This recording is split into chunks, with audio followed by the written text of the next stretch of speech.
Greetings everyone, and thank you for joining me for another episode of Bobolog.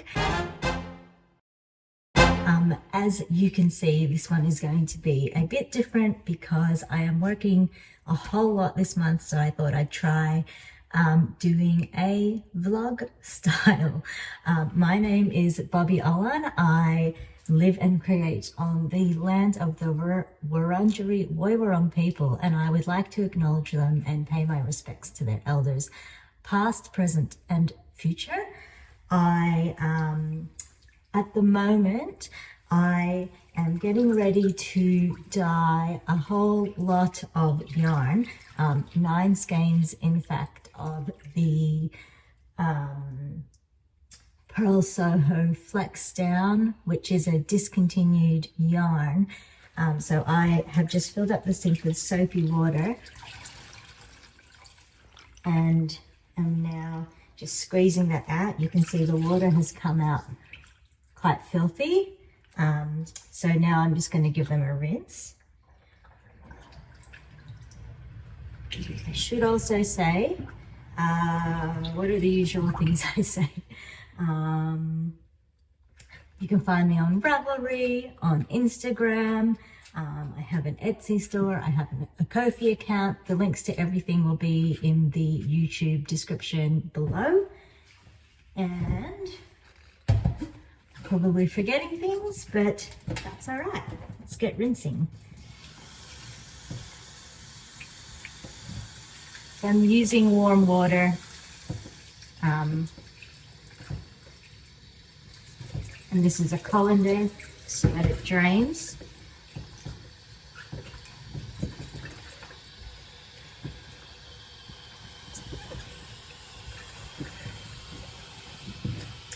And this is the yarn that I'm going to be using to knit the Optic Blanket, which is a pattern by Purl Soho.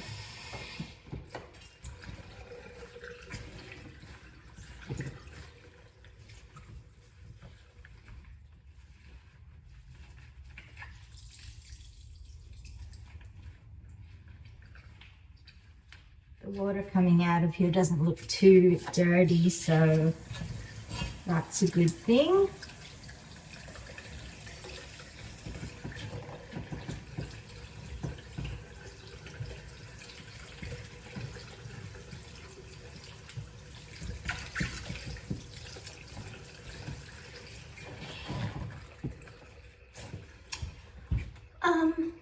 Yeah, you probably don't need to watch me doing the whole process, but I will film a few snippets here and there and chuck them in. Enjoy. I am now heating up about half this pot full of water, and I have 900 gram skeins to dye.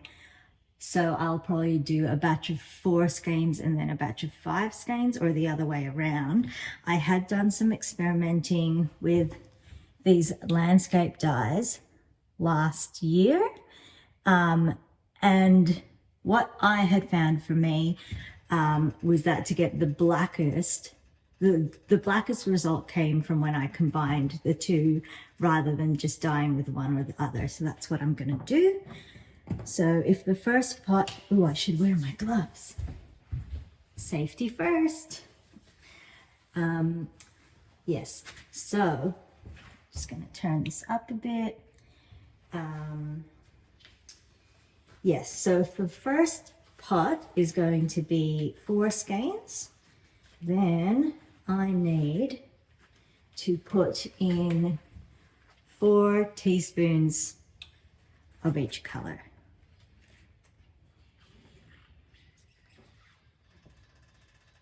And this handy little measuring spoon has a 2 teaspoon setting, so it'll be 2 scoops of each color.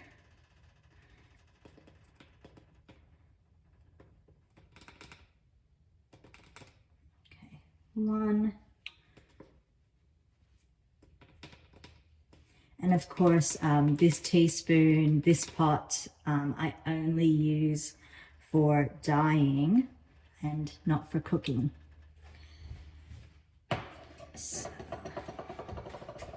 that's flat jar.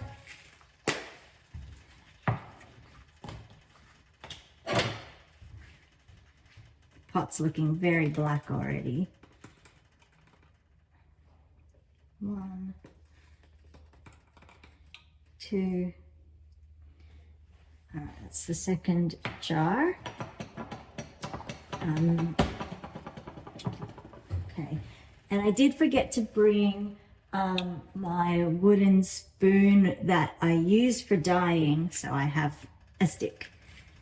So I can see the water is starting to heat up, and I just want to, ooh, I just hit the range hood.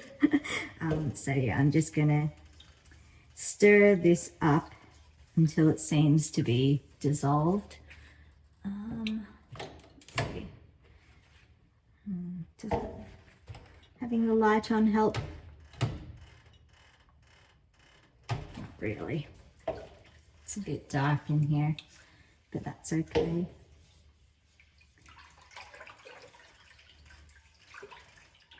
I don't want to get this pot too hot to start off with, although maybe I should, just to get this yarn dissolved, this dye dissolved.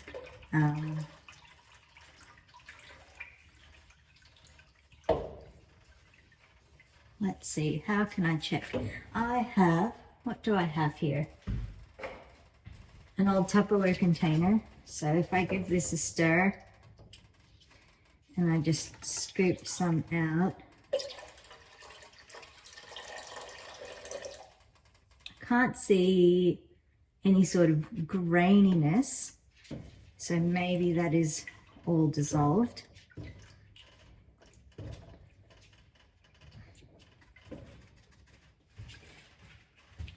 Okay, so just going to lay out a tea towel beside me here.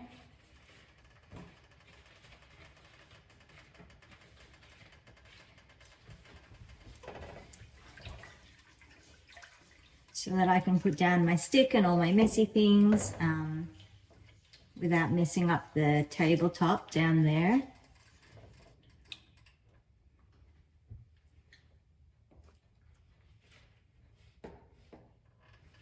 All right, we're going to put in some yarn.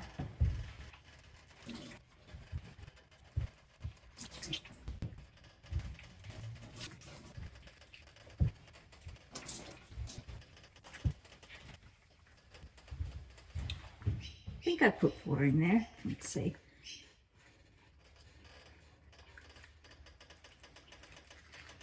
One, 2, 3, 4. Yeah, I lost count. Okay.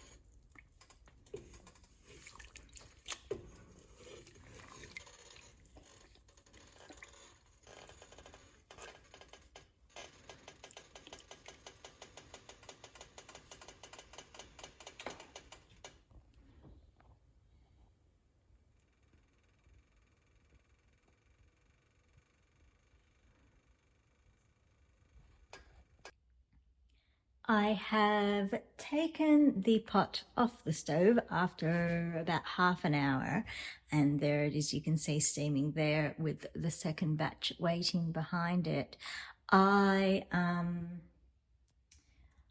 did put just a tiny bit of vinegar into the pot towards the end to try to exhaust all of the dye, but there is actually still, you won't be able to see it because of the steam, but there is actually still quite a bit of dye left in the pot, which makes me wonder, or made me wonder, if it's to do with the yarn content. So the instructions for this dye says about, I think a door just slammed. God, that was scary. That startled me. Anyway, the instructions for the yarn, for the dye, say about 2 teaspoons for 100 grams of yarn. But this yarn is a blend of alpaca, merino, and linen. So the linen is 15%. So I'm wondering if I should have just based how much dye I used on the weight of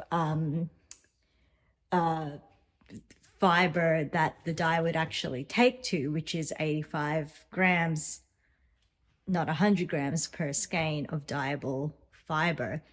So for the next batch, so this batch was 4 skeins. The next batch that I'm going to do is 5 skeins of yarn, and 85% of that is about 425 grams.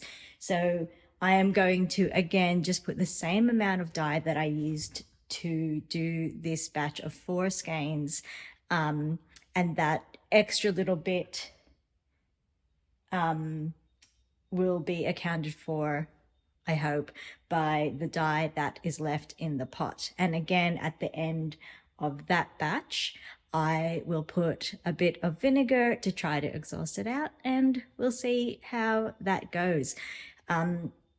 I am a bit concerned that I let the pot get too hot. It wasn't boiling. It definitely wasn't boiling, but I don't think that the yarn has felted. I can definitely see still, like, you know, see the individual strands and all of that. It is a singles yarn, and I don't know, to me, in this wet and soggy state, it does still look fine. So we'll see how that goes. And then I thought, while I am here waiting for that to cool down a bit before I do the next batch, I thought I could just have a quick little chat about a couple of things that have been going on that I have been working on. So I have continued working on the Demon's scarf. That is my work knitting. That is my work knitting. So I do it when I have a longer break at work, when I have lunch breaks at work. So the progress is going pretty slow on that, but it is going.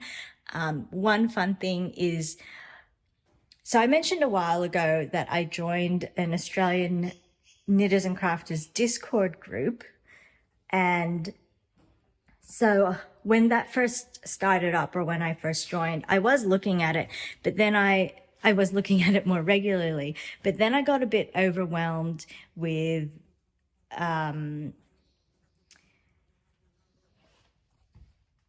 there was a lot going on. It was a very busy group, a very big group, and I was getting lost in all of the conversation. So I stopped looking at it for a while, actually. And then recently I have been trying to get back into it. I have sort of just selected a couple of the threads to participate in, rather than trying to look at everything, because otherwise there's just too much going on.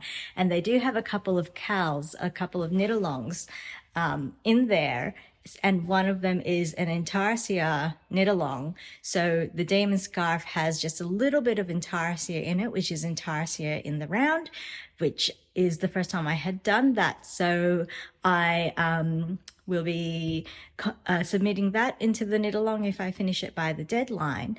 And then the other knit-along that they have going is a vest knit-along. And I did actually earlier this year, I saw a vest pattern that I liked on Ravelry, and it was only available the pattern was only available in the book that it was in. It wasn't available digitally, and it wasn't available as a individual pattern. So luckily, and this is one of the reasons why I think Ravelry is so great, I was able to search to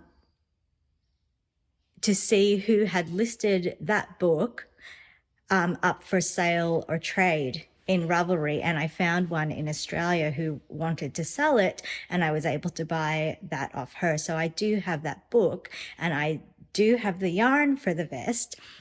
So I'm going to try to participate in the vest knit along in the Aussie Knitters Discord group as well. So that'll be fun. There are actually about 10 vests in my Ravelry queue, but that is the only one that I have both the pattern and the yarn for already. So I thought that was kind of perfect. And yeah, I'll leave it there for now. Stay camera. Welcome to my car. It is about midway through August, so I thought I should film another little update for you. I am here in my car, knitting away while I'm waiting for my partner, who is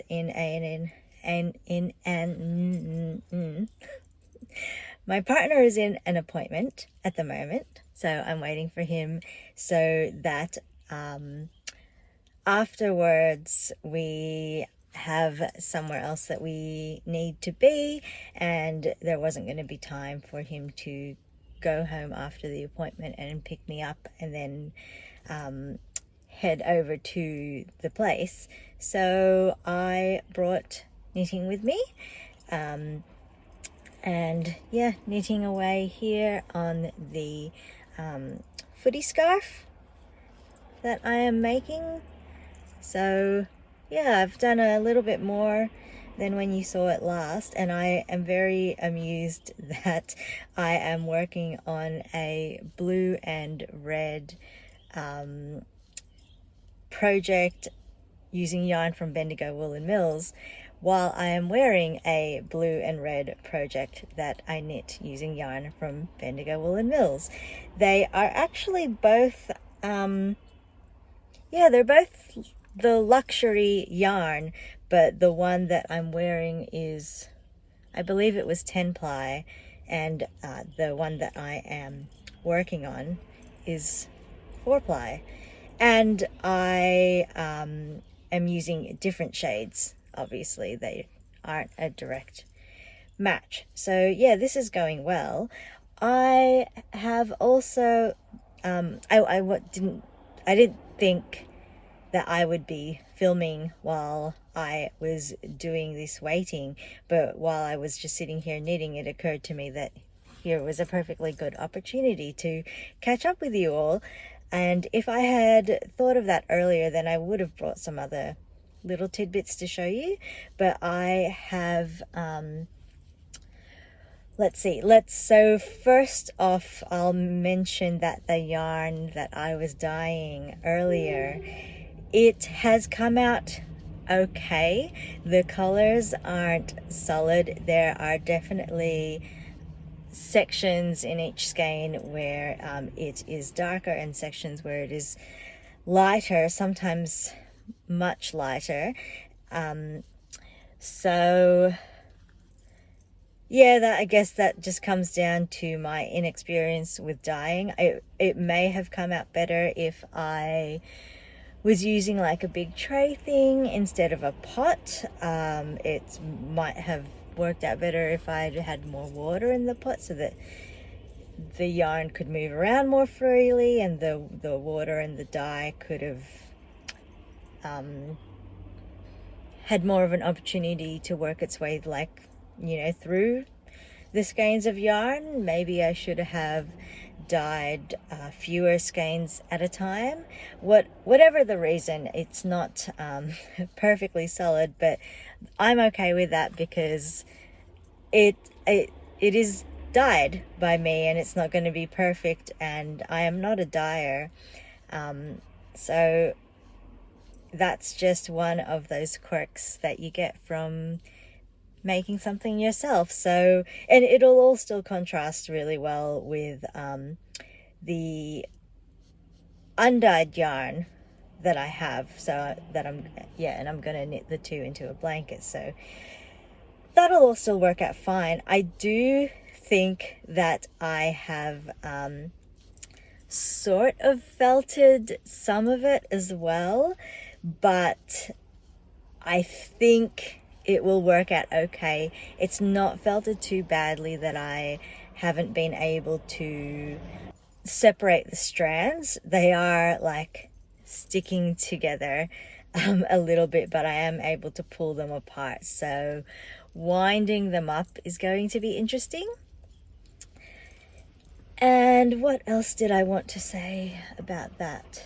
I feel like there was something else that I wanted to mention about it. Maybe that's it. Yeah, so, oh yeah, I was going to mention how it got felted. So I had it all on the stove, simmering in the pot, and the stove is like a dial thingy, and I wanted to do some other things elsewhere, and I didn't want to leave the stove going, so I turned the dial all the way up to what I thought was off, and I went away for 20 minutes, half an hour, and when I came back, I had realized that I had actually accidentally turned the dial one notch further past off, which put it on the highest heat setting. Yeah, so the complete opposite of what I had intended. So it got a bit boiled, and probably the yarn sitting at the bottom of the pot got a bit overcooked. So I think that just not paying attention, it was another one of my issues with that dyeing experiment. But I will try to remember to take a little clip of how that yarn has come out so that you can have a peek at that. The other thing that I have done is, I think I mentioned in the previous snippet that I filmed that I want to participate in the vest cal that is being run in the Australian Knitters Discord group, and I have picked the pattern. I can't remember off the top of my head right now which pattern it is, but I'll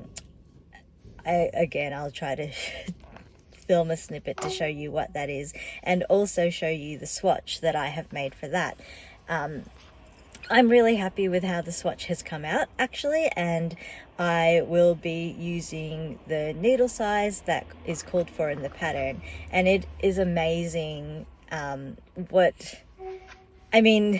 I know this already, but it's one of those things that, like, every time that it proves itself, I sort of wonder a little bit about it. Like, not wonder as in I'm like curious about it. I'm wondering as in, like, I am in wonder at the difference that needle size can make. So the pattern calls for 3.75 millimeter needles, and so I did a swatch in 3.75 and 4 millimeter needles, and that is just, you know, a quarter of a millimeter difference in the needle size, and it is clearly visible when you compare the two swatch bits that, yeah, the size is completely different. And then of course the texture of the fabric, like the denseness of the fabric, the drapiness of the fabric is pretty evident as well. So that just fascinates me, that a quarter of a millimeter can make such a difference. But hello, that is why swatching and, you know, getting all of that stuff right is really important, so that you get the right size. And I am getting the right stitch count that the pattern calls for, but my row count is very, very different.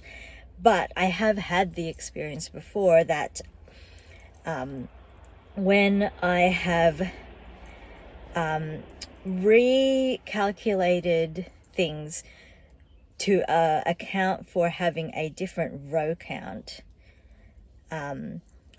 my stitch count has been right. I have found that in a full garment, because it is bigger and, you know, there's more gravity has more to work with and pull down and stretch out and that kind of thing, that I really shouldn't have messed with the row count. So for this pattern, even though my row count is different, I am going to follow the pattern exactly, and we'll see how that goes. My hope is also that if it doesn't stretch out to end up matching the row count when I have finished the garment, I have a short torso. I'm a short person, so I have a short torso. So my hope is that it'll suit my body anyway. So we'll see how that goes. But I'm really, really happy with how it looks, how the stitch is looking. It is in twisted stockinette, which I had never done before. I've done twisted ribbing and half twisted ribbing, but I've never done twisted stockinette, and it's actually really pretty. It's a sort of, it sort of makes me think of like basket weave or something like that, but yeah, it's just a really nice texture. It's just really simple but stylish, and yeah, I'm looking forward to making this, and I'm glad of the cowl, because while this pattern was in my queue and I have the yarn for it, I wanted to make it, obviously, because it's in my queue, so I kind of said that twice anyway. I don't know when I would have actually gotten around to doing it, so sometimes I'm sure there are those of there. I'm sure that some of you, a lot of you, maybe all of you, maybe none of you experience this, but sometimes there are just so many things that I want to make that I just can't choose. So I found it really helpful to have a cowl appear that helped me choose what my next project for myself is going to be. But yeah, so I will prioritize that, because the cowl has a deadline, which I can't remember at the moment, but I want to make that, and then I want to finish this for the deadline of the Intarsia cowl as well. This one, I'm pretty sure, is to the end of September, and yeah, so I still have a fair way to go on it, but this one at least it's stockinette stitch in the round, so it's something that I can just do on lunch breaks, bring with me, and, you know, work on in like the little moments in between doing stuff. So it's easier to get progress done on this than on the vest, which is going to need a little bit more like concentration. So I want dedicated time at home to work on that one, to get that one started. So yeah, I swatched and I blocked the swatch and I measured, but I haven't actually cast on the project. The other thing that I want to mention about that vest pattern is it didn't mention recommended ease. I am choosing to do the size that is going to give me, I think it is 2 inches of positive ease, because I think the next size up, I felt like it was going to be too much positive ease for the kind of garment that it is, and the way that it looks like it fits in the photo. So yeah, that's that. That may actually be all that I have to update you on. I haven't had a lot of time to do a lot of knitting because of life, you know. So yeah, the main thing that's gotten, well, kind of the only thing aside from doing that swatch that's gotten any work is this scarf. So yeah, just plodding away, and I guess I will film another update at some point. See you.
Hello, hello. How are you all? I hope you're all doing well. Um, it is 1 week into September, so seasons are changing, and I hope wherever you are in the world, it is going well for you. In Australia, we are moving into spring, um, and I have I have actually been a bit unwell the last couple of weeks. I had stomach problems initially, and then somehow sinusitis reared its head, and my partner actually thinks that my stomach issues are IBS because it settled down, and then I started eating normal food again because I was eating plain food to try to help it. And then I started eating normal food again, and my stomach's starting to act up a bit. So fingers crossed it's not IBS, and I just need to give myself more time. Anyway, what was I saying? Yes, I have been a bit unwell. And since I have started feeling better, there are times when I have felt like really run down. I feel like I'm getting run down really easily still and feeling like stuffy in the head. But my colleague today mentioned that her hay fever was already starting to get really bad. So it occurred to me that maybe what's going on now is just hay fever stuff for me. So, um, yeah, so I hope that whatever um, weather transition you're going through, that it isn't messing with your health or anything like that. And I hope you're all doing well. Anyway, I did intend to film this last bit of the vlog a a week or two ago, but then I got sick. So I just wasn't up for it, obviously. I felt like I was, every time I wasn't at work, I was asleep. That's honestly what it felt like. So, not a lot of knitting. The little there has been, I will show you. I won't go into a lot of detail because I have no idea what this episode is going to be like. It could be a total mess. I hope you enjoy it and have been enjoying it, and it hasn't been too disjointed for you. I guess I'll see how that goes before I do the next one. But I am also going away for a couple of weeks, um, or a week and a bit, something like that, and towards the end of the month. So I'm not planning on filming a lot, but that may change depending how I feel, depending how much knitting I'm getting done. So I don't know how long it's going to be before the next one. I should just jump in though, right, and show you the stuff that I've been talking about. So first up, this is one of the skeins of yarn that I was dyeing in the first part of this vlog, and then you saw me winding it up into these skeins, which I was quite worried because I thought that I did felt this yarn a little bit in the dyeing process. Lack of experience, really like probably not using all the right tools, and just not paying as much attention as I should have been, trying to do too much in one batch, all of that kind of stuff. So um, you may have been able to tell that when I had it on my Swift and I was winding it onto my niddy noddy, there were times when I was really having to like yank the threads apart so that to separate them because it had felted. But in skein form now, it's looking like good. It's still looking like it should. It's still really, really soft. So it felted, but it is looking fine. It's feeling good. So I think it's going to be okay. The color, sorry about the lighting here. I don't think I meant to mention, but I forgot. I'm actually in my sister's place because they are out. My sister and her fiance are out at the footy tonight, and I am babysitting. Their adorable little Bubba is asleep. And since I'm going to be here for a couple of hours just to myself, and they have this lovely little spot in the corner with this armchair and this nice plant, I thought this would be a really good opportunity to fit in the time to actually film for you. Anyway, tangents, tangents, tangents. Yes, it's okay. It's okay. Looking at it like this, having reskeined it, I feel like those lighter grey spots aren't as apparent either, but who knows how that's going to all look when I knit it up. We shall see. But yeah, so that's that one. I said this would be quick, so let's move on to the next one.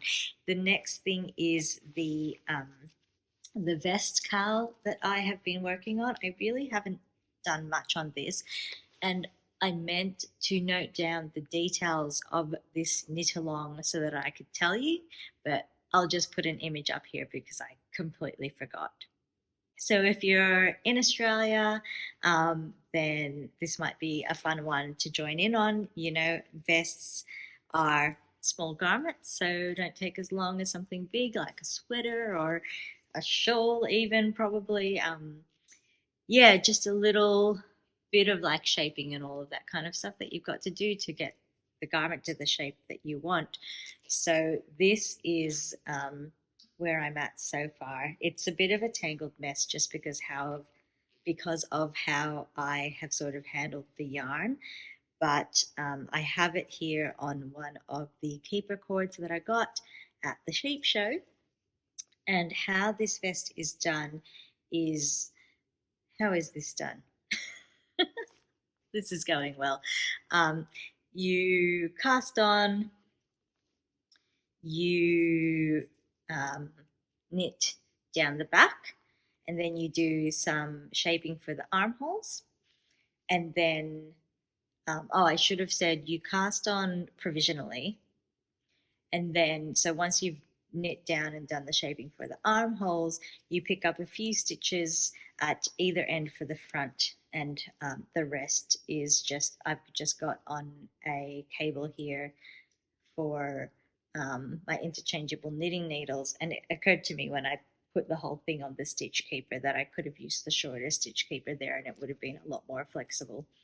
Anyway, yeah, so you knit down the fronts up to down to the same point that you got to with the back, and then you join it and you work them together. So I just got it to that point, and before doing the row that joins it all together, I put it on the keeper cords. I just put what's this called, a stitch marker. I put a removable stitch marker to join the two stitches together, to hold them together on the keeper cord so that I could try it on. And it does fit. The armhole is big enough, but just to be on the safe side, I think I am going to add a few more rows, which will give me 1.5 inches more ease around the armhole, just to be safe. So the thing is with this, I don't know if I've mentioned this before, but my stitch gauge was correct, but my row gauge was tighter than what the pattern called for. So this section, I think I can't remember exactly, but let's just say you knit for 8 inches and then do the armhole shaping. Initially, the way that I do knitting is, rather than measuring most of the time, I look at my gauge, I look at my gauge and I calculate how many rows I should knit to get to the length that it should be if I've done a gauge swatch and I'm confident about what my gauge is. So with this one, I don't know, I think I confused myself. I calculated how many rows for both the pattern gauge and my gauge, and then I knit it to somewhere in the middle. I'm pretty sure that's what I did, but I think if I knit the number of rows based on my gauge, that's going to give me just a looser armhole, which I will just be more comfortable with, I think. So that's easy enough for the front. The fronts have no shaping at this stage, so I just need to add a few rows there. But with the back, I will need to tink back about 10 rows, add those extra stitches, and then do the armhole shaping again, and then I can join. So that's that mess there. It looks so tiny, but I am excited for this garment. I think it's really cute. So that's that there. The only other thing that I have worked on is the scarf that I am making for my sister's fiance, whose house I am in right now. That somehow just didn't click in my head. All I thought when I was like packing my bag to come here after work is, obviously I wasn't gonna pull out my knitting before they left because I was meant to be looking after the baby, but all I was thinking in my head was, yeah, he can't see. Like, I can't show him that I brought his knitting here because I don't want him to see it yet. But it didn't occur to me that I'd be filming this in his house anyway. Tangent. I just thought I'd show you how far I've gotten with it and how long it is. So there's the start bit again with the bit of intarsia in the round, and then sorry, someone's calling me, sorry. The bit that I started with there with a bit of intarsia in the round to make that V shape, and then the stripes. So I have 1, 2, 3, 4. I'm working on the 5th blue stripe in between the triangles at the moment. There needs to be 6, and then I can do the other end, which will look exactly the same as that, and then finish it off. So I think just before binding off, I'll probably put it on a keeper cord again and block it because of the way that I have just run the yarn up inside instead of cutting it. I think I just want to block it and make sure that I haven't done any of that too tight, because if I have, then I'll need to cut those and weave those ends in so that it's not like pulling one side of it in weirdly. So that's it. That's pretty straightforward. I'm really happy with how it's turning out though. So yeah, that's pretty much all that I have to share for the rest of the night until they get back.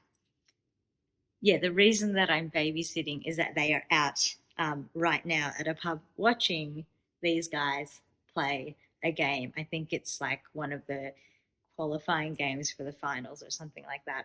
Anyway, yep, so I'll probably just keep working on this for the rest of tonight until they get home. And yeah, that's all that I have to share with you. Yeah, that's it. I guess we'll see how this goes, and who knows when I'll see you again after that. Yeah, what do I say now? Oh my gosh, this has felt quite strange doing a vlog this way. I'm very not used to it, and I feel like I just have no idea what I've said and what I have talked about. So yeah, let's just wrap this up, shall we? I hope you've enjoyed your time here with me. And if you do like it, please give me that thumbs up on YouTube. And I'd love to hear your thoughts on how you thought this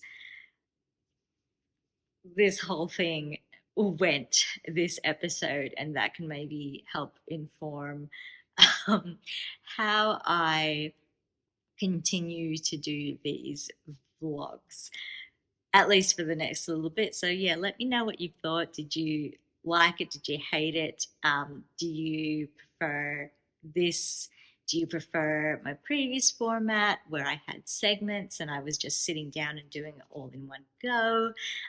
Yeah, I'd love to hear from you. Let me know what you're working on. I'd love to see that too. I still feel like I've been a bit out of it with the knitting community. I've just gotten out of the habit of checking Instagram, and definitely never got into the habit of checking Discord. But I've sort of figured out notifications for specific channels instead of the whole thing, which was a lot. Um, anyway, I can feel myself going off on a tangent again. Yeah, so hit that like, thumbs up for me, please, if you like this. Leave a comment below to let me know what you thought and share what you're doing. And yeah, you can find me, I probably said this at the start, but you can find me on Instagram at Platypus Knitting. I'm on Ravelry under my own name, Bobolog. And I'm sure I'm forgetting something, but whatever. That's it. Fairly well.